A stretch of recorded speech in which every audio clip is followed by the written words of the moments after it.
Assalamualaikum warahmatullahi wabarakatuh. Bagaimana kabarnya hari ini anak-anak yang soleh dan solehah? Semoga kalian selalu dalam lindungan Allah Subhanahu wa Ta'ala. Amin ya Rabbal 'Alamin.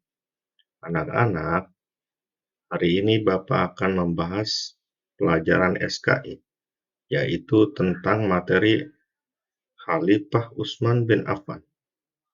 Sebelum Bapak memulai pelajaran hari ini, mari kita bersama-sama mengawalinya dengan membacakan basmalah. Bismillahirrahmanirrahim.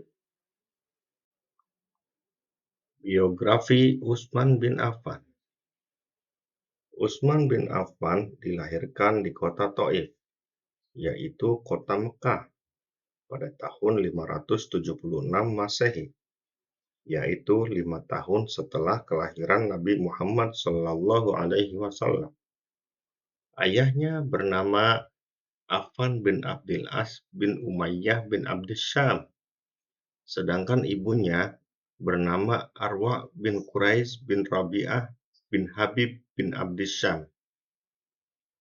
Utsman bin Affan masih kerabat dekat dengan Nabi Muhammad SAW, yaitu dari Abdul Muthalib, kakeknya Nabi Muhammad SAW.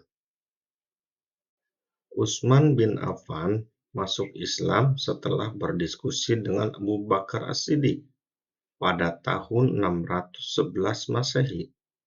Utsman bin Affan diberi gelar Dzun Nurain, artinya yang mendapatkan dua cahaya.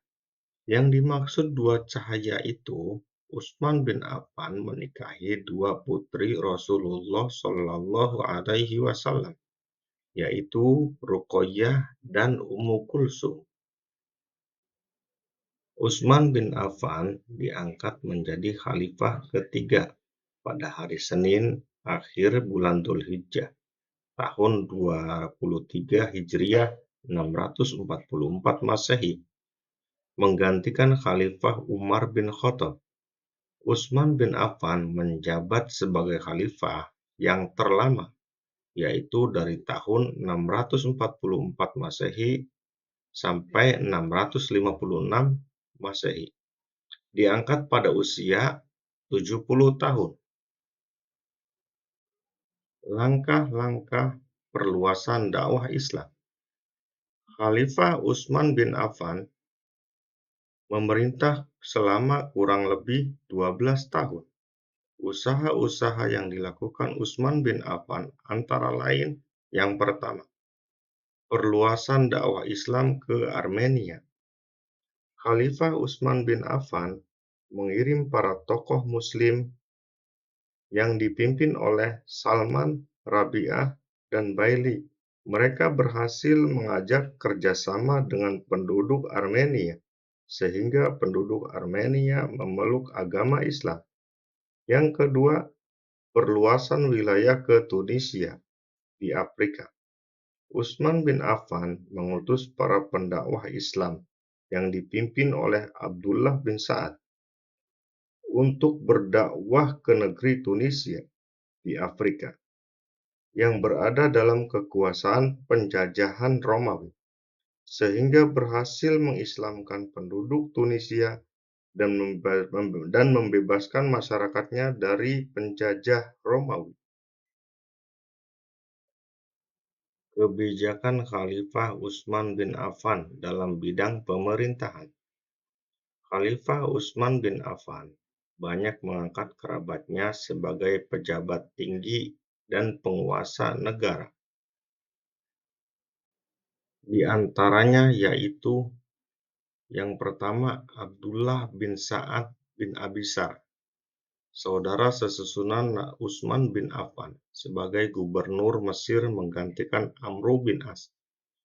Dan yang kedua yaitu Abdullah bin Amir bin Quraisy sebagai gubernur Basrah, menggantikan Abu Musa al-Asy'ari dari Bani Umayyah.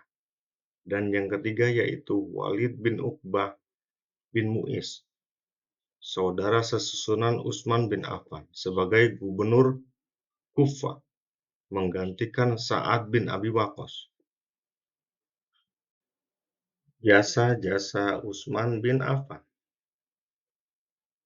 Kemajuan Islam yang dicapai pada masa pemerintahan Utsman bin Affan antara lain: yang pertama, membukukan Al-Quran. Usaha pengumpulan Al-Quran sudah dilakukan sejak Khalifah Abu Bakar As-Siddiq pada tahun 26 Hijriah. Utsman bin Affan lebih memusatkan perhatiannya kepada usaha penulisan Al-Quran, sehingga beliau menunjuk Zaid bin Tsabit sebagai ketuanya. Yang kedua, membangun kembali Masjid Nabawi. Masjid Nabawi adalah sebuah masjid yang dibangun pada zaman Rasulullah Shallallahu Alaihi Wasallam. Masjid ini terletak di tengah kota Madinah. Yang ketiga, membentuk armada angkatan laut. Karena permintaan Muawiyah, gubernur Syria, hal itu dilakukannya.